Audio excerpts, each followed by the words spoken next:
Kakuping suara adzan di masjid ti katebihan, si horeng teu ngawartosan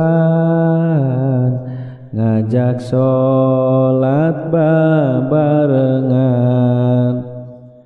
Ulah sok sholat di imah salagi aya masjid mah, pribumi atawa semah hayu urang berjamaah.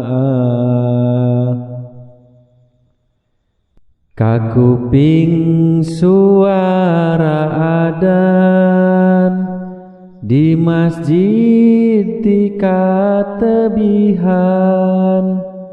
si horeng teu ngawartosan ngajak sholat babarengan. Ulah sok sholat di imah salagi aya masjid mah, pribumi atawa semah